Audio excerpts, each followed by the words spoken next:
GoldenEye is a beloved game made under some pretty unusual circumstances. It's a would-be launch title that got delayed by almost a year, a movie tie-in game released closer to the sequel than the actual film it adapts, and a game full of incredibly risky choices, not the least of which is incorporating scans of real-life people into the textures, which range from mostly plausible to downright goofy. Most of the team had never worked on a game before, and not for nothing, but by the mid-90s, the Bond franchise was on the verge of losing all relevance, as evidenced by numerous articles of the era, as well as the parody film Austin Powers, which dramatizes the point by turning the British secret agent into a man literally frozen in time, out of touch with the culture of the 1990s. In short, N64 GoldenEye had every right to be one of the worst games of its generation, and in some ways, it almost was. Nintendo could just as easily have pushed this game out the door when it was still a light gun shooter on a system without an actual light gun, or as the game we all know and love but without multiplayer.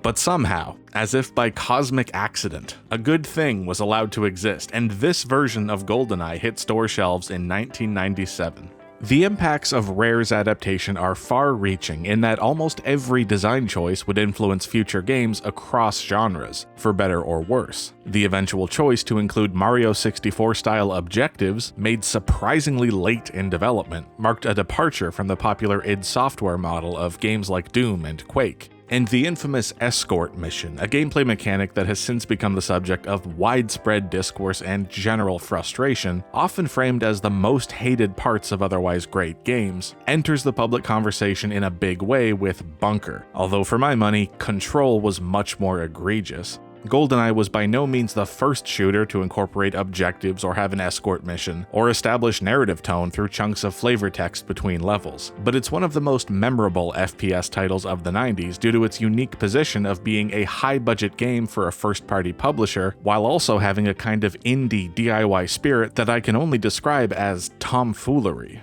Beyond any of its innovations, I would argue that GoldenEye is a landmark of something much less common in the FPS genre: silliness. The game is undoubtedly strange in ways that technical limitations don't really explain. The animation of the guards, the slapping attack, the cool-looking machine gun that barely even works. GoldenEye is the product of some weird ideas. In this episode, I spoke with Alyse Knorr, author of GoldenEye from Boss Fight Books, about this game's overall sense of humor. The interview is occasionally broken up with more video essay portions, so I hope you enjoy this video on the silliness of GoldenEye. Hello and welcome to Computer Lab Hijinks, a show about games, old software, and web ephemera. I'm Nathan, and today I'm joined by Alyse Knorr, author of the literal book on GoldenEye from Boss Fight Books. Alyse, welcome to the show. Thanks so much for having me. So first question is, who are you, and when did you decide to write a book about GoldenEye? Well, I'm a English professor at Denver, Colorado at Regis University. I'm also a creative writer. I write poetry, fiction, nonfiction. And I had written back in 2015 a book about Super Mario Bros. 3 for Boss Fight Books. It's a game that meant a lot to me growing up, a really personal connection to that game. And I just got itchy to write another video game book after that one had been out for a while. It's really fun doing games history and games journalism. And I've been thinking a lot about GoldenEye and just pitched the book to Gabe Durham, the editor of Boss Fight Books, and he was crazy enough to let me write another one for him. So I had never considered the 007 series to be goofy or humorous. I always saw it as very stoic. But your book really makes the case for it being silly and goofy just across the franchise. So in terms of N64 GoldenEye having all these weird inside jokes and oddities, do you think this reflects a silliness in the 007 film franchise that we don't often consider? I do. I really do. I mean, if you rewatch now the sort of Sean Connery movies, they feel very silly and campy. And that's just because of our sort of historical framework looking back. But even, especially the Roger Moore era, which is what most of the GoldenEye developers had grown up with, that James Bond is very goofy. I mean, that's the Moonraker era, like just really silly and over the top James Bond. And I do think that the Pierce Brosnan era that us millennials were raised in, it still had a lot of silliness, a lot of gags, a lot of jokes. It's so extravagant, right? Which is what Austin Powers makes fun of. Like these villains are so like cartoonish and over the top. Like they're super villains, right? So yeah, like I definitely think there's kind of a campiness about the whole James Bond franchise, just in how over the top it is. It's easily parodied. It's self-referential. And I think that the GoldenEye developers had a lot of fun with that and really intentionally wanted to play that up. I think as you say campy, I think of, so I played the game long before I saw the movie, and Me too. we all know the runway sequence. And when I saw that, it was a little model plane taking off, and my head exploded. I was like, is this really going to be in a movie? But it was, and Yeah. it's kind of funny. Yeah, and the stunt that they did in the movie, it was incredible with the guy there's like a guy on a motorcycle, and it's just incredible. But I do think that over the topness, right, in the James Bond series, it's just so, I mean, it's like they're just sitting around like, what's the craziest thing we could do? I mean, there's something very funny about that, like and I think about the sort of, I think it's a parody of masculinity in a lot of ways, right? And I think that the Pierce Brosnan Bond is pretty aware of that and tongue in cheek sometimes. It's both repeating the tropes of masculinity and action heroes that we have, but also I think, self-aware enough of them to have a little bit of fun.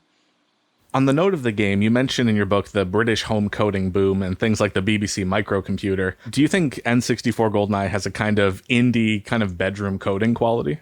Absolutely. Absolutely. So the guys who worked on this game were either entirely self-taught, but a lot of them just had like toy game consoles or the little like BBC micro Acorn computers that they had grown up with. So they were all self-taught. I think Martin Hollis was the very first computer science degree that Rare ever hired. So they were self-taught and they were boys. Like, it's really important to emphasize they saw them, like nowadays they look back and they see this as really like, it was the first game most of them worked on. They were like naughty, like schoolboys working on a project together, these 20 somethings, their first job out of college.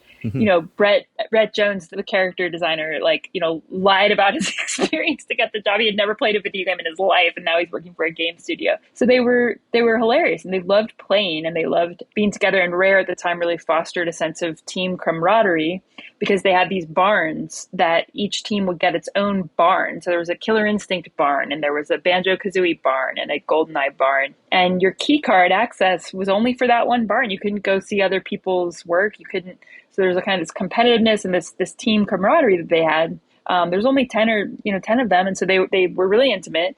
They were really kind of, it felt very auteur almost, right? Because it's Martin Hollis's vision, but he's also working on such a small team that each of them really has a hand in that, in the game development, to the point where, you probably read in the book that like, they literally would put their names as like graffiti on the, like Carl, you see KH everywhere in the game because Carl Hilton, the artist, was like trying to like put his name everywhere he possibly could. And they were just, they put their faces in it. They made cameos as the guards and as the people on different TV screens in the levels. And so that to me feels very indie and very like auteurish, that their hand and their faces are literally in the game. And yeah, I think that it feels very hands-on in a way that today you only get with indie, smaller team games. It's fascinating to me that this is one of the last sort of major AAA first-person shooter games that was made by such a small indie-sized team. This was the end of this era in game development, really.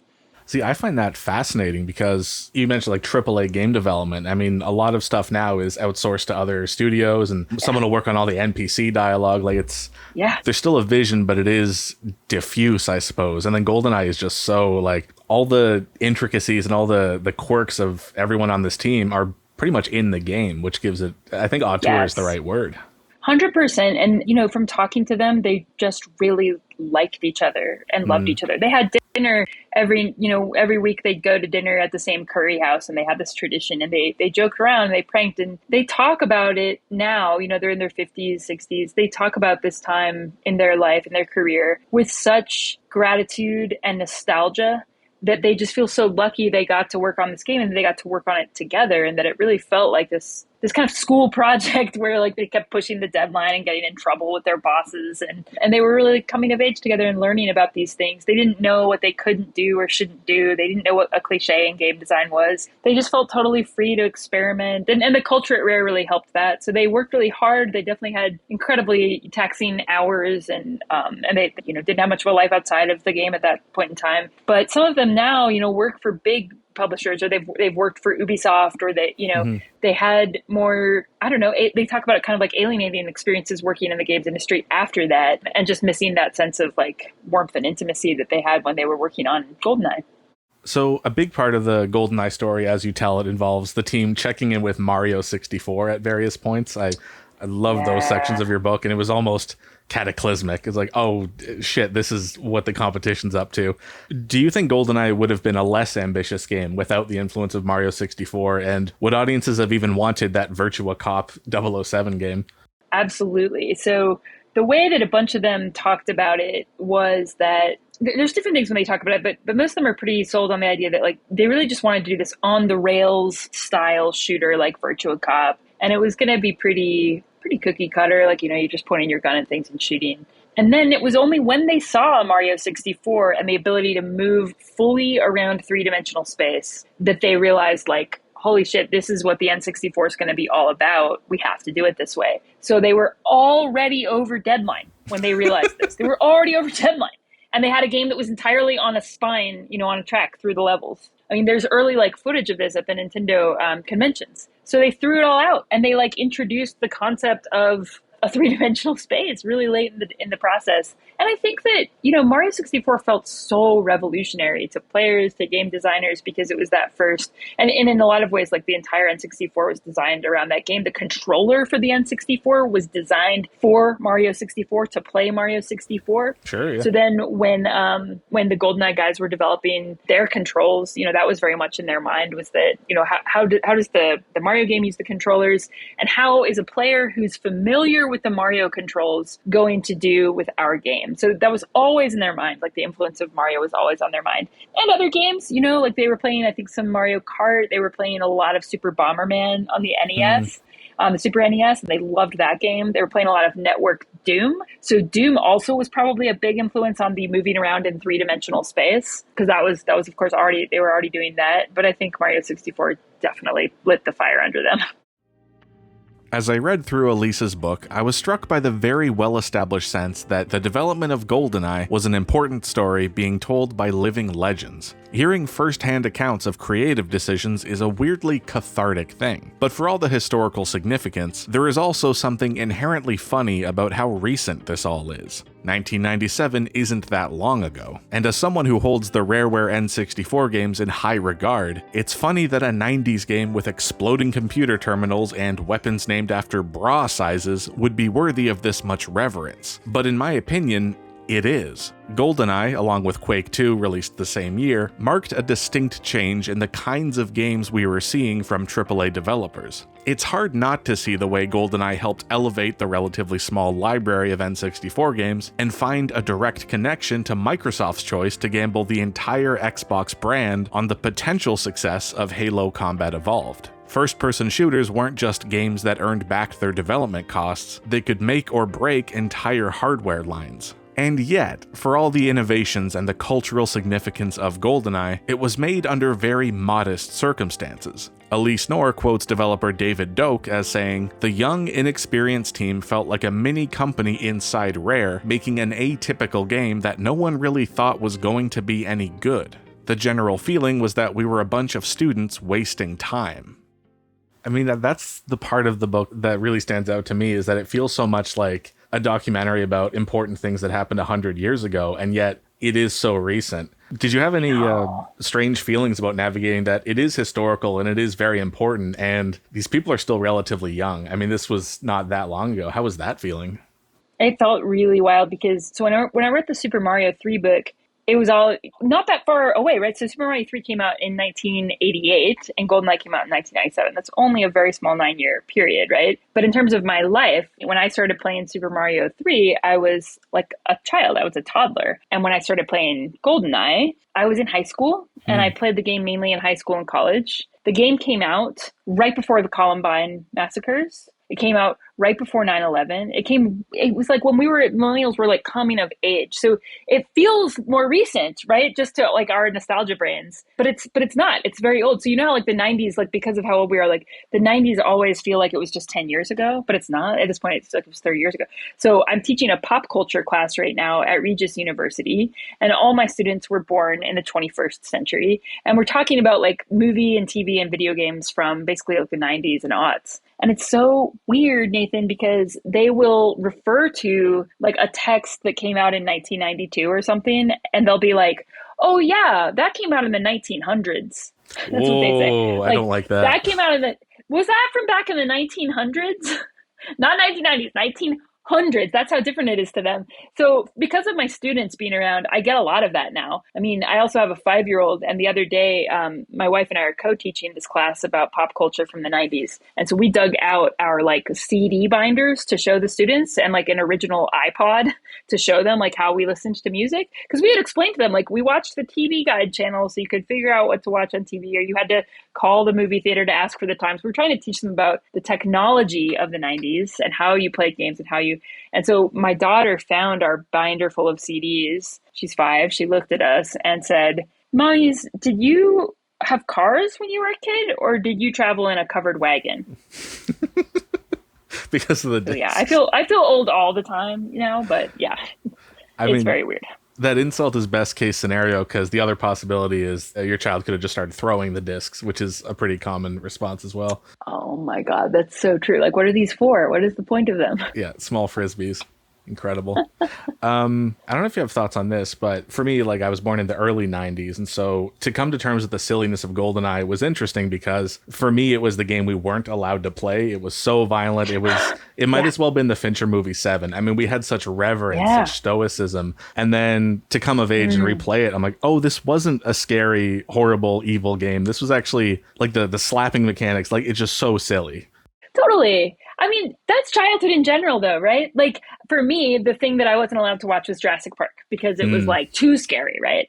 And we watch it now, right? And part of it is like everything kind of has that hazy 90s aura about it, of like just the way things were shot, the way they paused in their dialogue, or all of that. It just kind of feels, anything feels hokey when it's 40 years out, right? So 40 years from now, they'll say things, from our period feel like hokey or campy or whatever. But now, right, like looking back at Jurassic Park, like, yeah, there's some really terrifying scenes, but also there's like Malcolm, what's his name, saying like, life finds a way, or, like really there's such like humor. Yeah, there's such like humor in the like the guy getting eaten on the toilet, or the, like there's so much there that's like, people are like memeing it on TikTok, like the scene where they see the dinosaurs for the first time in the cars and all of that. And it's like, is it beautiful? Yes. Is it iconic? Yes. Is it terrifying? Yes. Does it all feel like kind of less intense than it did when I was like, 5, being like, that's the movie I'm not allowed to watch? Like, of course. Yeah. There's always the thing our older siblings get to play, or there's always the thing that like, and actually that was a really conscious choice that, video game marketers use, right? Is that like when they make a game that's rated T for teen, they're advertising it to 10-year-olds. And when they make a game that's rated M, they're advertising it for 14-year-olds or whatever. Like, it's always meant to be like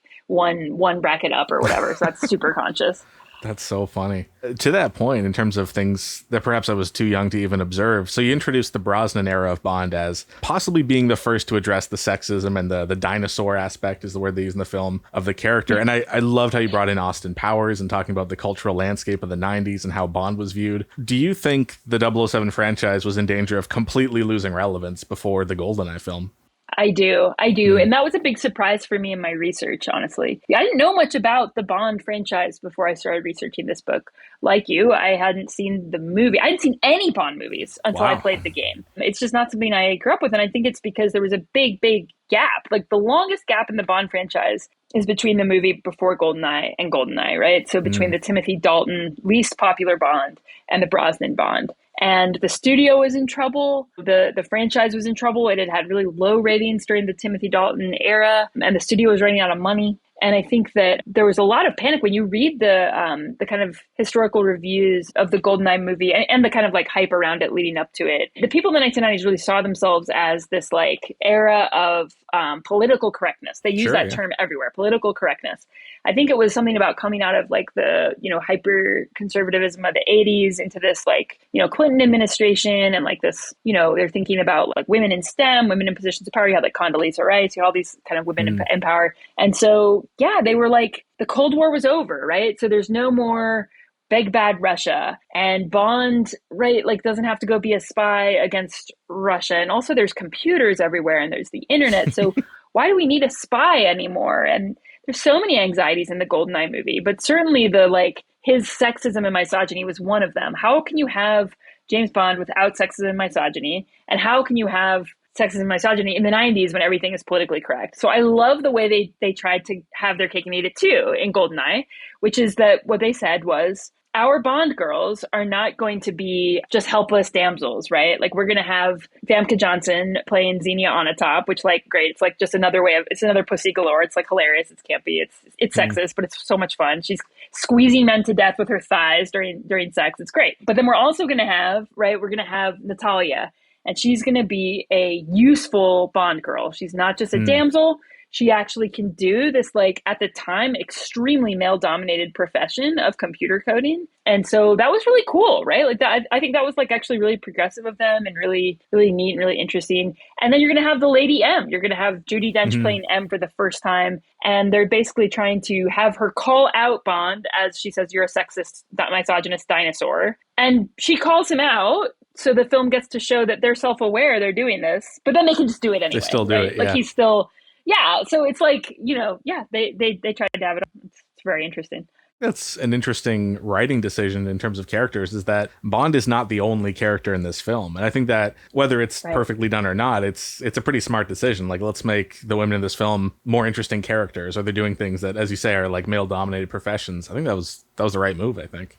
Yeah, and I think it's, I just think that it's parodied so well in Austin Powers. So the first Austin Powers film is really parodying specifically GoldenEye. There's things in Austin Powers that are parodying things from across the Bond franchise and specific other films. But really the main movie it's parodying is GoldenEye. And I think that's because there's so much, like the whole idea of Austin Powers was that he's cryogenically frozen in the 60s and then wakes up in the 90s. And he can't adjust to the political correctness of the 90s. Like he wakes up and says something horribly sexist to his female co-agent, right? And that's the humor, is that he doesn't know how to not be sexist. That was the crisis that people thought Bond was going to have in the movie GoldenEye, or that the Bond franchise was going to have in reinventing itself, was because Bond had always been this like relic from the 1960s with the Cold War, and then he had kind of fallen out of popularity in the 80s when it was like, the Cold War is kind of, ending or slowing down or whatever. And so that very crisis of like, is Bond going to be able to wake up from this,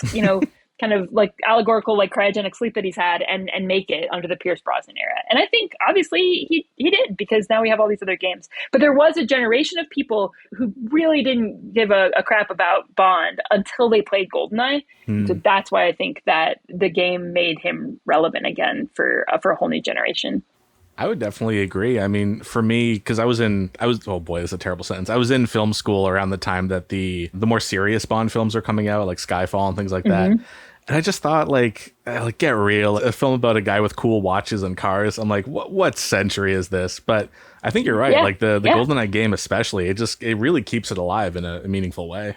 Getting really specific, I was really glad that your book addressed the game's explosion effects throughout, and just famously everything explodes in that game. How much do you think the often silly tone of the game is tied to the fact that almost everything explodes? It's huge, and it was conscious. It was totally a conscious decision. It seems like something that's just kind of sloppy and like, well, Sure. Why would a table explode? Why would a chair explode when you shoot it? I mean, books explode off of shelves and stuff. And they really wanted to match that really campy tone from the Roger Moore movies, where everything's over the top and things do explode that shouldn't explode. And they just thought it was hilarious. These are schoolboys. They feel like schoolboys. They're making this game and they're like, wouldn't it be funnier if it explodes? I find it really funny in the game that if you blow something up and it explodes, it hurts you. It can kill you. Like if you can die by shooting a table and being in the wrong place. And I think that's really funny. They just thought that silliness was a way. They wanted the game to be something people would be clustered around the television together, cracking up, playing. That's why they have Odd Job. That's why they have the DD Destovi, pistol. It's named after Double D breasts. There's so many little kid jokes in here, or like adolescent boy jokes in here. And I think it's all the better for it, because after this game, you have a period, except for like the Time Splitter series, which was made by the GoldenEye guys and their new company at Free Radical. There was a really kind of grim period of first-person shooters for a long time that was about like Medal of Honor and Call of Duty and Halo and all these like just really grim, violent games that are just like, how macho can you be? How serious can you be? And I don't know. It's like those are fun, but I think it's also just really fun to laugh. I think there's something to be said about the guys making this game who they had no experience with guns. They literally drew the guns based on pictures in like a picture book they found of like an illustrated history of guns. And that's how none of them had fired a gun. So they were more drawn to that humor than they were to this kind of like brute violence or whatever. Mm-hmm. So I want to bring up the escort mission control, which is perhaps discussed and analyzed to death, as I'm learning, especially in the wake of games like The Last of Us and Resident Evil 4 with its remake. I think you had an interesting take, which is that it's the FPS genre evolving to the point of having what you call non-combat AI. Yeah. And I guess my question is, do you think this aspect of the game is often overlooked just because that level is so frustrating? It is really frustrating. I think it's the hardest level in the game, especially on 007 level of difficulty. I couldn't beat it again when I was trying to write this book. I beat it when I was 15 or whatever, but I couldn't beat it now. And yeah, two things stand out to me. Well, three things. One is, like you said, it's really the first game that there had been non-combat AI, but GoldenEye really thought hard about making them part of the story by giving them dialogue, by giving them things to do. And so it made you feel like you were more immersed in the story or the world of the game. And they also do that with their combat AI, right? By giving them little animation things like kind of combing their fingers through their hair or scratching their leg or, grabbing the part of their body that got shot. Yes, all of those things were meant to make the AI feel more real, even though they're not smart at all. They're not even AI. They're just little, people walking around on these set loops and they get kind of spawned. So there's that, that's an example of them trying really hard to make the AI feel more real, feel more realistic. The second thing is that they wanted to mix up the type of mission objectives they had in levels. They were bored of playing the Doom games where it was just like move from room to room, find the key and shoot people or monsters. They wanted missions where you had to steal data or take a picture of a satellite or rescue a hostage or keep Natalia safe. They really loved the idea of mixing up what kinds of things you were doing so that you felt more spy-like, so that you felt like you were James Bond having fun and not just a soldier or something who's supposed to kill people. I mean, there were levels, right? We have to remember that it did not help you to go in guns blazing and shoot all the people you could. You would lose. That was a bad strategy. There were levels that they purposely designed where you had to be quiet and sneaky. Yeah. And I think that's really cool. And then the third thing about it is that now when I look back at it, it's like, and now that I've talked to Martin Hollis about it, that level is incredibly frustrating when you're trying to beat it, but there's also something profoundly hilarious about it, right? Like you're like trying to save this Natalia person and she's like walking into gunfire, like running she's like into choosing bullets. to walk directly into the path of the, and then she's like yelling at you. She's like, "Can you keep it down, James? I'm trying to think over here." And you're like, ugh! Like it's so funny. I mean, it's actually really funny. And that kind of mischievous quality of like wanting to piss you off and wanting to have you piss your friends off by purposely picking odd job, and that would be cheating. Like they knew what they were doing. The developers knew what they were doing, and they really thought this would be funny. Yeah, and it is. I mean, just the degree to which Natalia is running into bullets, it's astounding. It's pretty wild design. Yeah, it's hysterical. I mean, there's some buggy things about her, but also like this, like, can you keep it down, James? I'm always like, I'm gonna. And then there are some levels where I've shot her myself because I'm just like, I can't. Like, you're just, like, and it's horrible. And but. If you're interested in GoldenEye, Alyse Knorr's GoldenEye from Boss Fight Books is my absolute favorite work on the subject. It's a detailed oral history of the game, it's funny, it's nostalgic, and it's also personal. If you want to check out the book, those links are in the description. Here's Alyse Knorr on where you can find her work. They can find me at my website, which is alyse.knorr. It's ALYSEKNORR.com. So AlyseKnorr.com. And then I'm on Instagram under Spike Skywalker 12, which was in fact my AIM screen name in 1997, I think. In like 2001.